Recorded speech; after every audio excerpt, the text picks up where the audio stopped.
aqui hoje com a psicanalista Miriam Debier Rosa, que é também professora associada da USP, certo. que foi professora titular da PUC, né, até 2017, coordena o Veredas, projeto de psicanálise e imigração, coordena um laboratório de psicanálise, cultura, política e sociedade, do qual eu faço parte, né, que é autora de diversos livros, entre eles Histórias que Não Se Contam, o Não Dito na Psicanálise com Crianças e Adolescentes, que, se não me engano, é seu primeiro livro, né?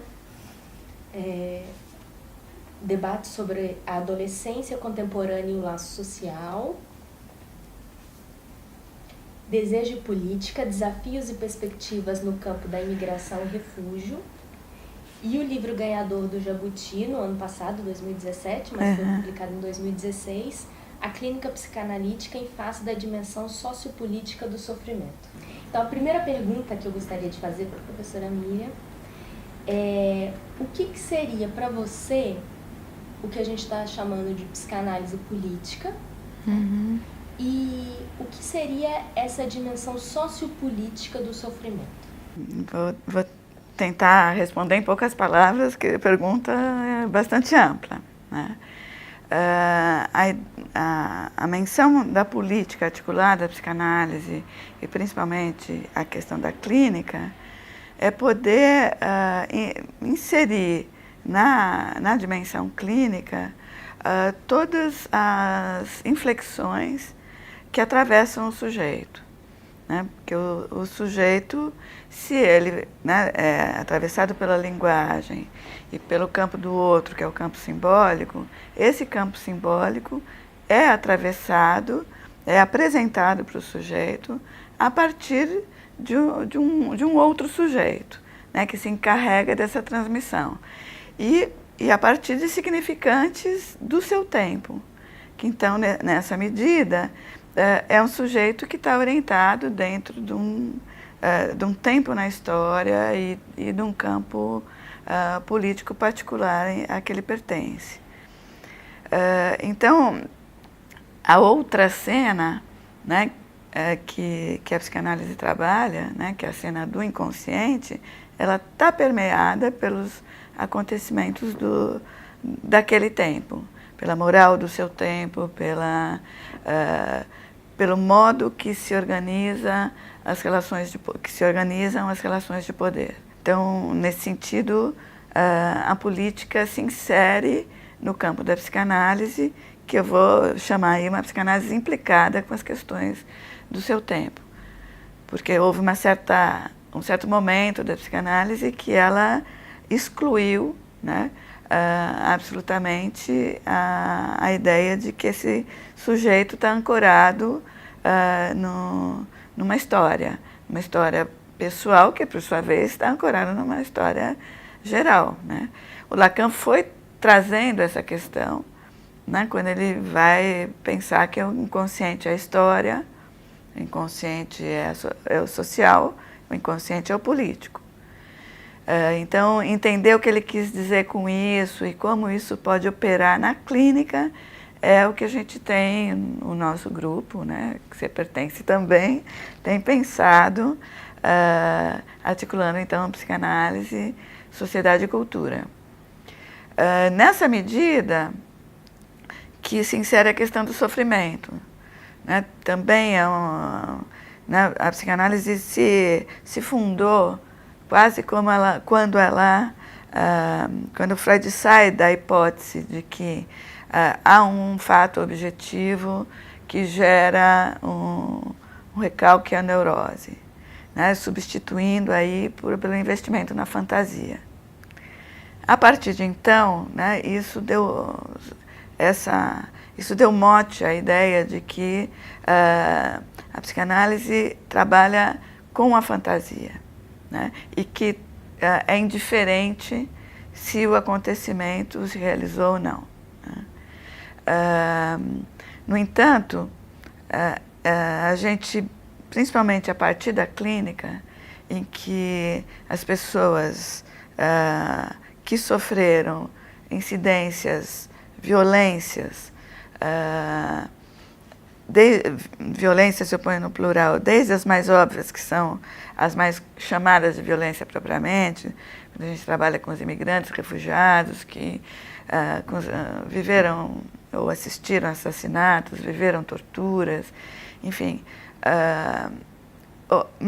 até também as situações das violências que a gente naturaliza, como viver na miséria, viver sob constante ameaça, né, sobre nenhum patamar de segurança, viver e ter que compartilhar espaços, por exemplo, escolas mal assistidas, enfim, viver perante o olhar desabonador do outro, desqualificante do outro, né? Então, essas incidências não é indiferente para a constituição do sujeito o modo como ele é atravessado, né, por essas circunstâncias sociais e políticas, né? Então, por isso que, né, eu passei a dar maior relevância, destacar, né, que há sim, né, uma forma de incidir na constituição do sujeito ou nas modalidades de resistência ao sujeito a esse tipo de laço social, né, como uma modalidade de sofrimento a mais em relação enfim, ao sofrimento que é se constituir, que é, enfim, esse sofrimento básico da vida. Então, como a psicanálise poderia auxiliar o homem contemporâneo a estar no mundo? Bom, eu acho que principalmente, de um certo lado, pensando no homem contemporâneo, o homem da atualidade, né? Porque a própria ideia de contemporaneidade já é o modo do homem se conectar com aquele que lhe é contemporâneo, pensando no sentido do Agamben, que o contemporâneo é aquele que vê nas sombras daquilo que está aparente. Então, nós procuramos os nossos contemporâneos dentro do mundo atual. Né? Eu acho que, vamos dizer, as inflexões sociais e políticas do mundo atual estão muito atravessadas por três questões, eu acho, né? Um certo modo de pensar o mundo através da ciência, né? Ou do que o Lacan vai chamar de conhecimento paranoico, que, por sua vez, lança o lugar do outro nesse lugar daquele que não é eu e, portanto, fica muito mais na dimensão do inimigo ou do temido, né? Então, o outro não é um contemporâneo, ele é alguém para se observar e se proteger, né? Então, instituindo aquilo, o afeto do medo mais do que da solidariedade. E, por outro lado, dirigindo toda uma temática afetiva que alimenta essa política paranoica, onde é o ódio ao outro que entra na cena, onde esse outro precisa ser controlado, esse outro precisa ser afastado, ou ele me serve, serve ao meu gozo, serve para ressaltar as minhas qualidades narcísicas, né? Então, eu acho que, vamos dizer, essa atualidade, né, desse mundo que a gente chamaria neoliberal, que a psicanálise com outros parceiros, né, não toda, pode ajudar recolocando a dimensão da experiência, né, não só da experiência analítica, mas principalmente a experiência com o outro.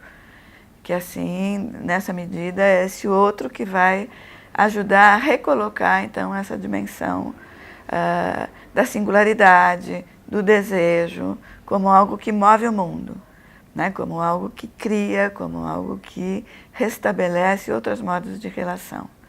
Então, acho que a psicanálise tem muito hoje a trazer, né? Eu diria, nessa dimensão de, junto com os outros saberes, recolocar a importância do sujeito e do desejo, né, como algo fundante inclusive das lógicas sociais,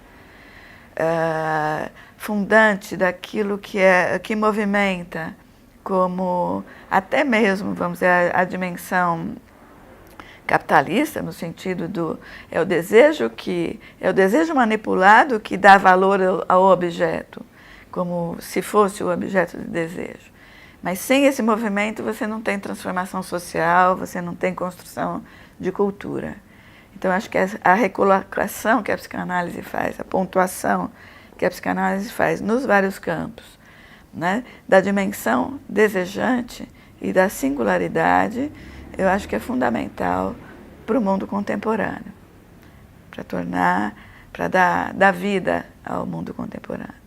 Então nós temos uma pergunta enviada pelo grupo Psicanálise e Contemporaneidade do SEDES, né, que podemos pensar algum tipo de mudança estrutural do sujeito no neoliberalismo?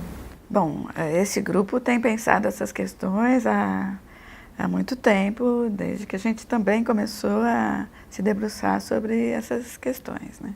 Então eu agradeço a pergunta. Eu não sei o que chamar de mudança estrutural.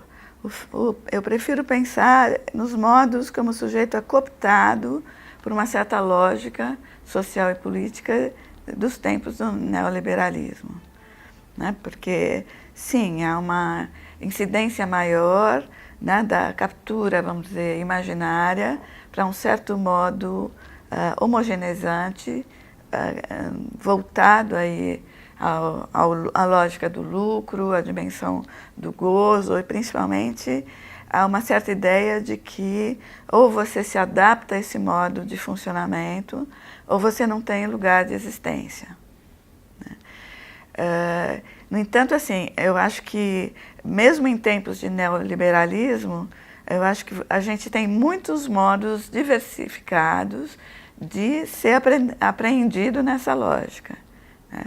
Eu acho que tem grupos que estão muito mais submetidos e sobre qual a lógica recai com muito maior violência do que outros que têm um espaço maior de liberdade, né? De liberdade de pensamento, de liberdade de reflexão, de liberdade enfim, poder mostrar o furo dessa lógica. Então, apesar de pensar, então, que todos os sujeitos estão atravessados pela lógica liberal, ou seja, tendo que responder, em certo modo, a ela que nos apresenta um modo de viver como o único possível, né? Temos aí vários grupos que pensam em outros modos de mundo possível, temos inúmeros, né, grupos que vivem de outra forma. E principalmente, mesmo naqueles que estão mais submetidos, a gente pode pensar pela via da ética freudiana, do impossível de governar, que há um ponto no sujeito que reverte essa lógica, né? E que o grande desafio é, de uma certa forma, lembrar o sujeito de quem ele é, né? Lembrar o sujeito do que ele quer, lembrar o sujeito do que lhe dá sentido à existência, né? Que tem a ver com o modo como ele foi atravessado pelo desejo, né, a partir de um outro, né? Então, acho que, nesse sentido, eu diria que, né, há uma maior submissão e uma tentativa de captura, mas nem toda. E acho que é aí que a psicanálise pode entrar alertando o sujeito, lembrando o sujeito da sua dimensão desejante.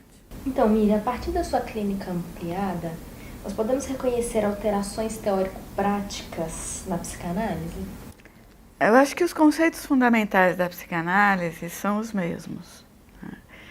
Mas eu acho que o desafio de atender pessoas que estão à margem, né, ou, não sei, à margem, o termo exclusão, à margem é polêmico, mas estão situados num lugar, né, de exploração e de destituição maciça da sua posição de subjetiva, muitas vezes merece sim algumas alterações na teoria e na técnica, né? Quando nós começamos a trabalhar com imigrantes e refugiados, vínhamos com a ideia da elaboração do luto, né, do exílio né, e da perda da pátria. No entanto, essa forma de pensar, a própria clínica nos levou a outras modalidades de direção de trabalho, né? E por isso a incidência da questão da clínica política. Se aparecia um sujeito que estava vivendo a sua vida, muitas vezes com muita garra e muito sentido, e algo, né, como uma incidência política, uma discordância social, faz dele um objeto desta política e o põe numa posição de exílio, né? Eu penso que não é a mesma clínica de quando o sujeito está atravessado por um sintoma que o leva a demandar ajuda em torno de um sofrimento que ele acha que é a mais para ele, né? Nesse sentido, o sofrimento está localizado numa certa prática do outro sobre ele, né? E isso demanda uma alteração na forma como construir a própria transferência. Então, eu acho que há particularidades quando o sujeito sofre esse tipo de violência, né? As particularidades são um certo esgarçamento das coordenadas simbólicas que organizam o próprio eu, o próprio narcisismo. E, portanto, com essa desorganização narcísica, nós estamos muito mais numa clínica do traumático do que numa clínica do sintoma, né? O sintoma já é uma forma de trabalho do sujeito frente à angústia. Na clínica do traumático, o sujeito precisa de retomar e se reorientar em relação ao próprio desamparo fundamental que é posto em evidência frente ao desmonte do simbólico. Então, isso demanda outra forma de clínica. Em que, se não há uma demanda, por exemplo, a ida aos locais onde o sujeito está sofrendo, né? E nessa medida, até o Pedro Seckman, no mestrado dele, vai trabalhar com a clínica migrante.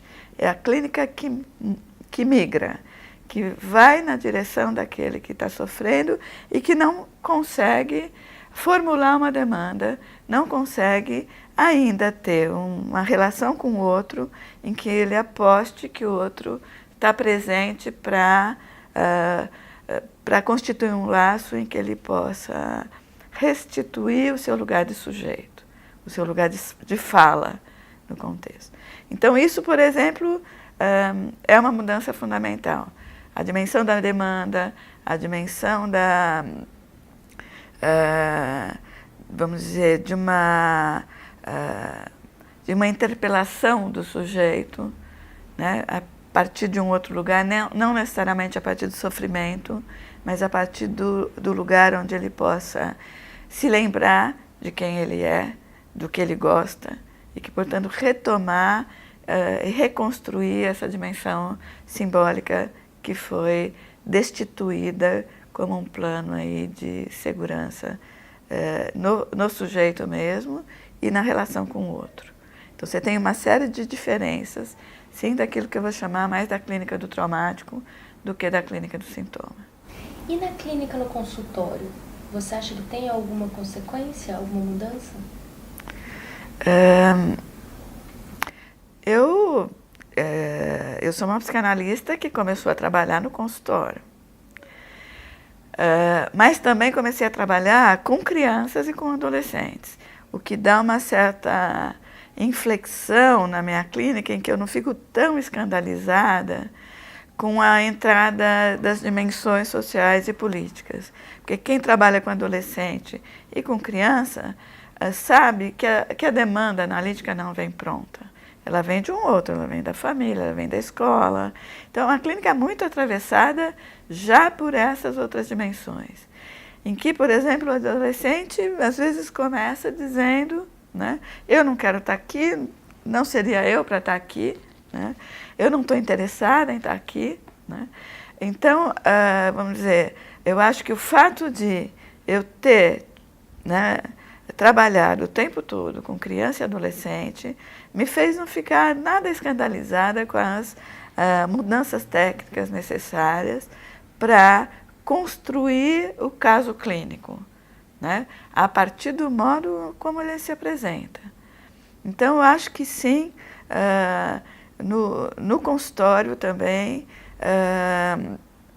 a experiência com outras situações clínicas nos ilumina em relação ao modo de incidir, né, no tipo de questão que está colocada ali com o sujeito.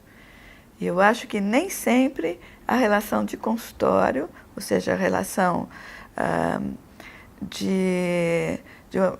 né, da clínica estrito sensu, do divã, do atendimento clínico, é o melhor em determinados momentos da vida do sujeito.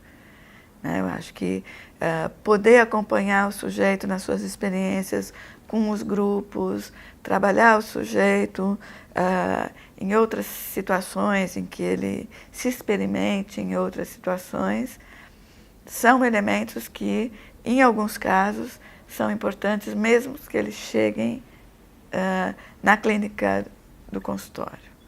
Então, eu acho que estamos falando de clínica psicanalítica e do tipo de caso que está atravessado ou não mais incisivamente por essa dimensão política. Todos estão, mas há diferenças.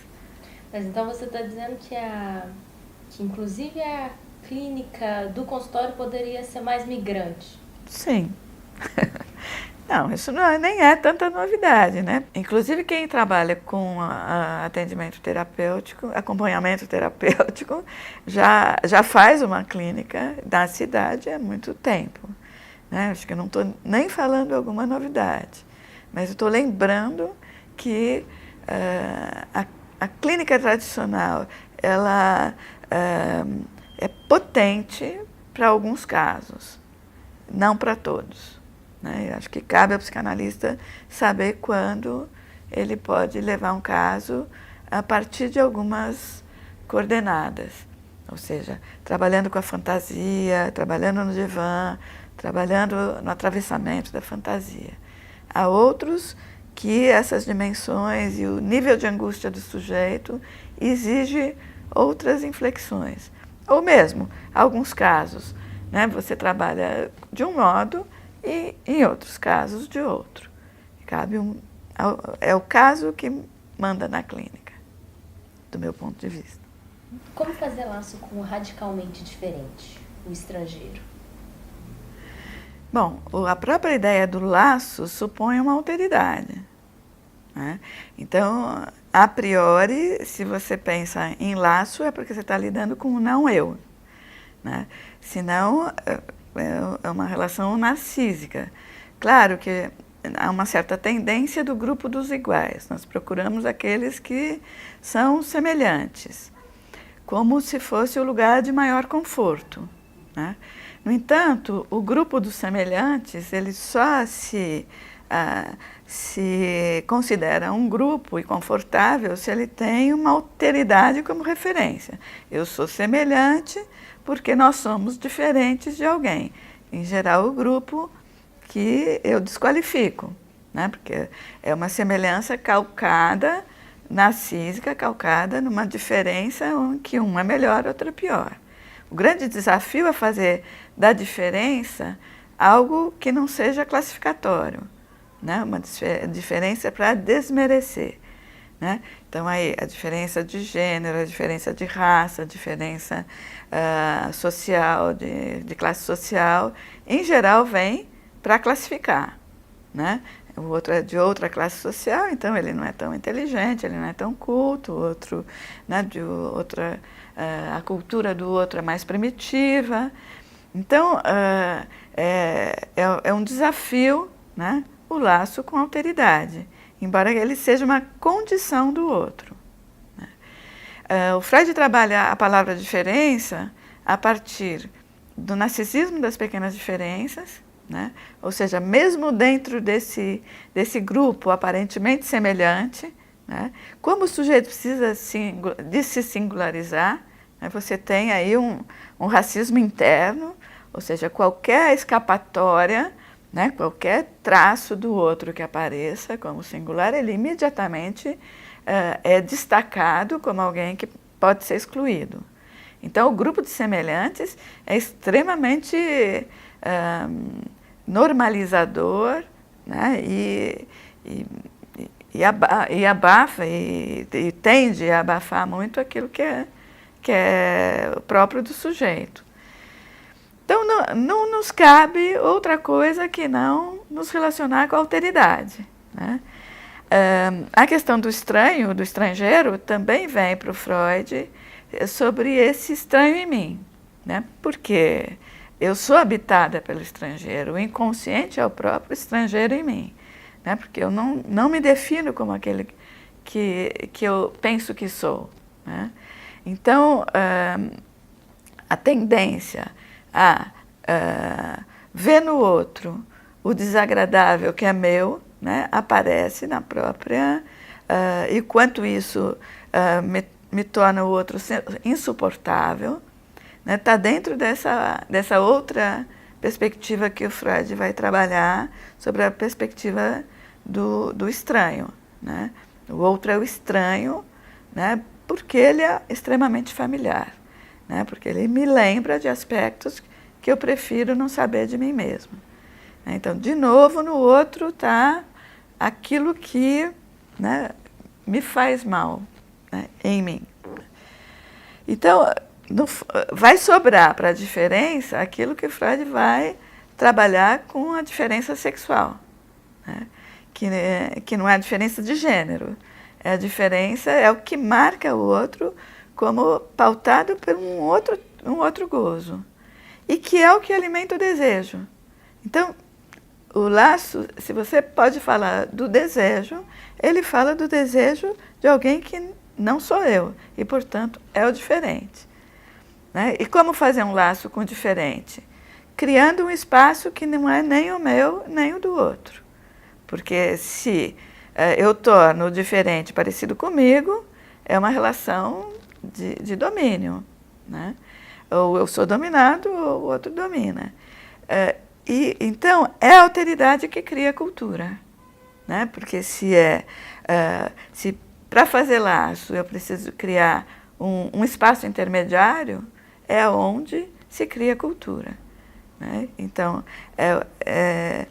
e é onde aparece o desejo propriamente dito, né? É onde eu não me reconheço, é onde desejo no ponto de, né, que significa movimento, né? É o que me põe em movimento para inventar um jeito de estar junto, né? Então, acho que o grande desafio é pensar num modo de se relacionar, né, no campo social, né, em que esteja incluído construir modalidades de relação, né? Eu acho que a arte ajuda, mas eu acho que, de alguma forma, se relacionar com o diferente é um processo de criação, né? E acho que é esse que é o grande desafio. Então, contra o ódio, que remédio? Contra o ódio. O ódio passou a ser uma das formas de laço social, né? Acho que aqui no Brasil, no nosso momento, mas não só, no mundo, né? As vociferações, como diz o Mauro Mendes, o modo de lidar com o outro desqualificando e odiando o outro que pensa diferente, o outro que não é eu, né? Conforme a gente estava dizendo anteriormente, começou a ser até um modo de se relacionar na vida social e na vida política. De repente, aparecem de volta, né, elementos que a gente julgava superados na vida social, sendo garantidos os direitos humanos, superados alguns racismos, alguns preconceitos. Então, o ódio passou a ser uma forma de fazer laço onde o sujeito não pensa, né? Então, não pensa no sentido lacaniano, ou seja, o ódio como uma paixão do ser, né? E onde o outro é responsabilizado por eu ser um ser dividido, ou seja, por eu não ter o sucesso total neoliberal, como a gente estava falando no começo, né? O outro é culpabilizado por aquilo que não deu certo na minha vida. Na vida amorosa, na vida econômica, na vida, né, de um sucesso total e permanente. O outro é culpado de eu ser um ser pautado pela falta, que vira um defeito, não uma falta, né? Então, nessa medida, o mundo odioso é um mundo extremamente desagradável de se viver, porque mesmo as relações próximas correm um risco iminente de serem rompidas por alguma opinião que você dá, pela alguma forma de ver que se apresenta em relação ao outro. Então, né, voltando a essa questão, como se haver nas relações pautadas pelo ódio? O ódio vem na contramão da experiência com o outro. E eu acho que a experiência, né, com o outro, e aí a gente pode se remeter ao Benjamin, a Agamben, como a experiência com o outro que é fundante do próprio eu, né? Então, acho que, nesse sentido, a psicanálise pode lembrar, né, e buscar abordar esse outro não vamos dizer, na contradição da ideia, né? Não entrando né, vamos dizer, na luta contra o outro. O ódio tenta excluir a história dos acontecimentos, a história dos sujeitos, né? Então, uma das formas de abordar o ódio é tentar pensar o que de fato acontece com aquele sujeito. Ou seja, ele odeia um personagem da política, ele odeia alguma pessoa por sua classe social, por sua condição étnica.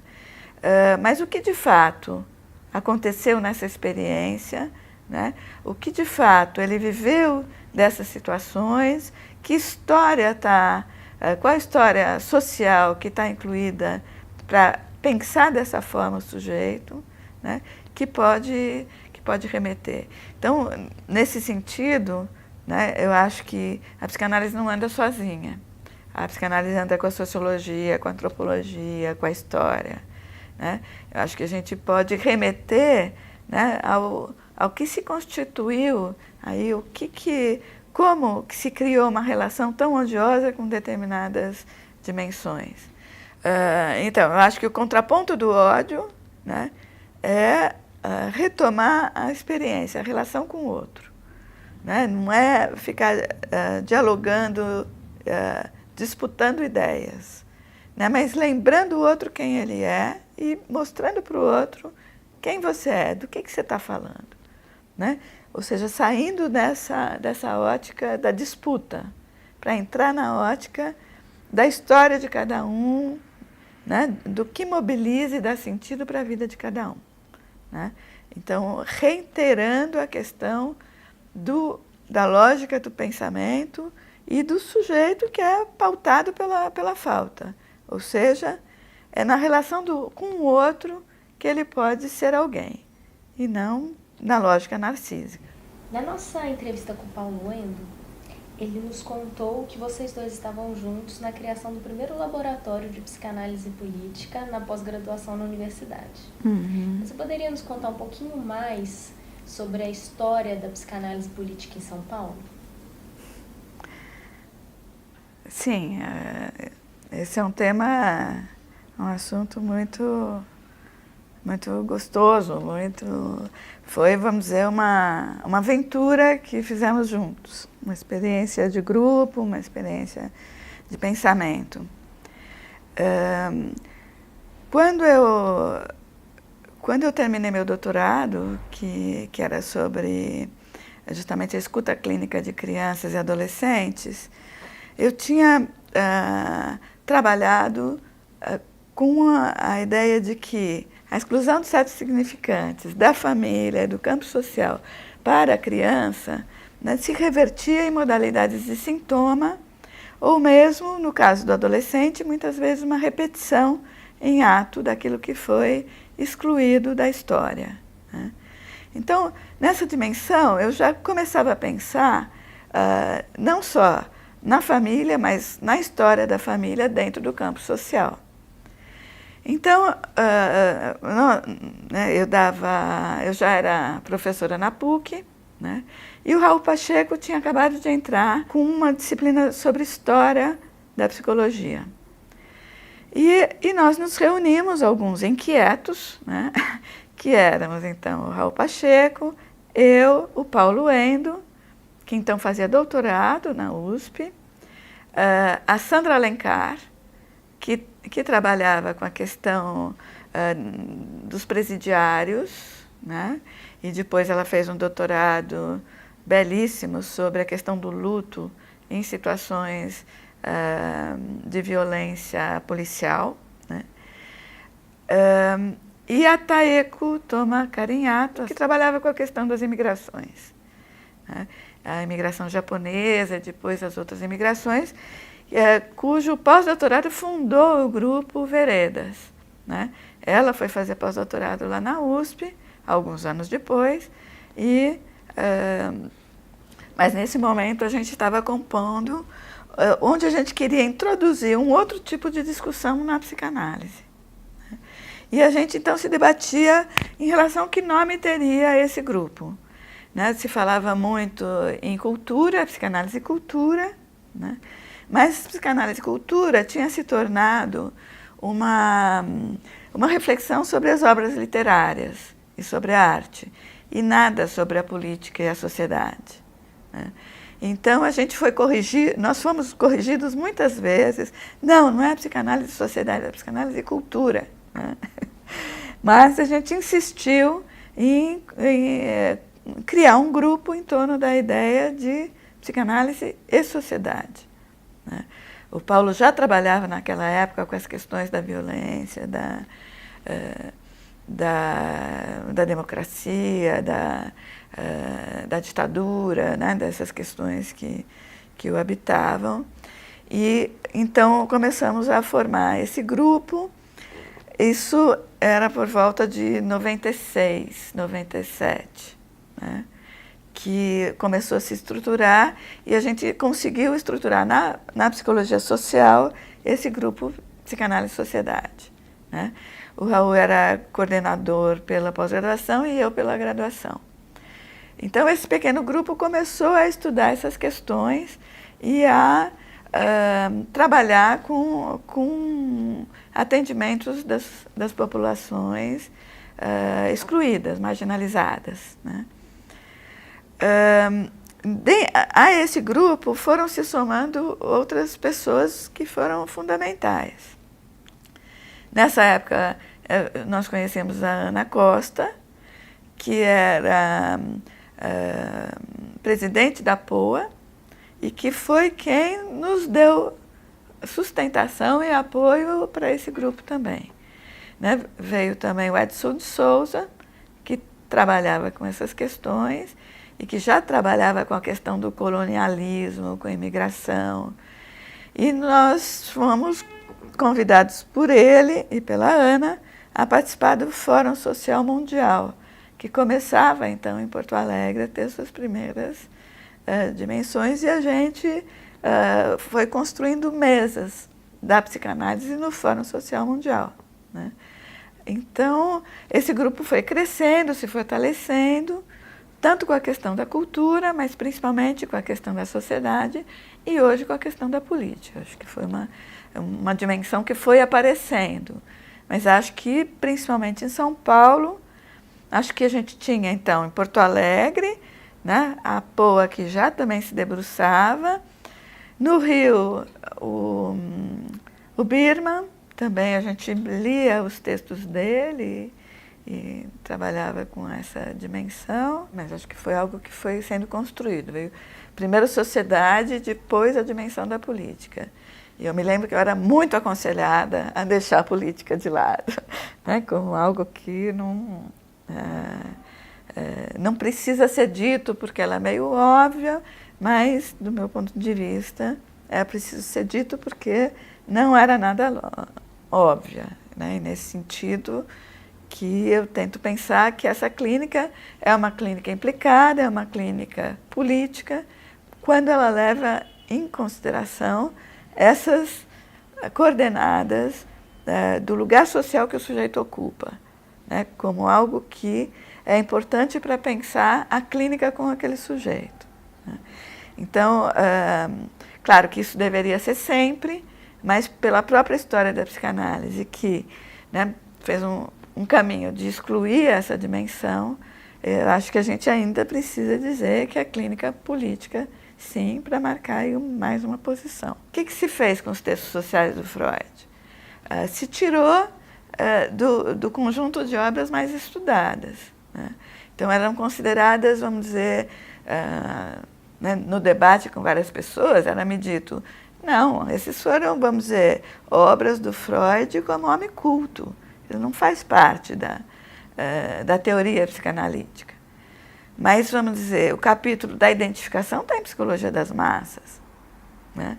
Então, Freud não fez essa cisão entre clínica e sociedade, né? Ele, a cada avanço clínico, ele tinha um texto para trabalhar as questões sociais, né? Desde o futuro da ilusão, os atos obsessivos e a religião, o mal-estar, óbvio, Moisés. Ele sempre vai relançando o que a clínica demonstrou, né, a moral sexual civilizada, para pensar como é o laço na sociedade. Mas na história da psicanálise, né, essa dimensão foi eclipsada, né? Então, acho que foi um movimento, e em alguns espaços ainda é, né?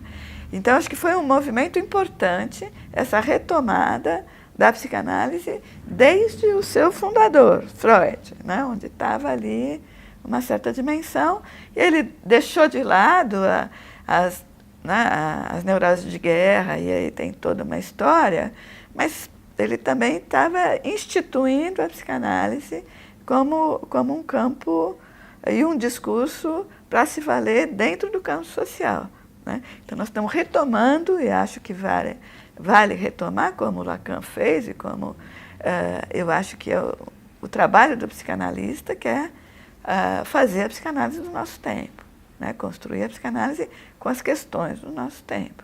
E as questões do nosso tempo são essas: o ódio, a exclusão, as expulsões, né? As imigrações maciças, que fazem pensar que mundo é esse que vivemos e em que mundo queremos viver, né? Acho que as nossas parcerias são nesse sentido. Então, Miriam, temos muito a agradecer. Não, né? Obrigada pela entrevista. Acho que você tocou em pontos muito importantes, interessantes. Obrigada, eu que agradeço a entrevista. Muito bacana o trabalho de vocês. Eu acho que poder dar destaque a essas questões e com as pessoas envolvidas nesse campo podendo falar. Estou muito curiosa de ver as entrevistas com os meus parceiros.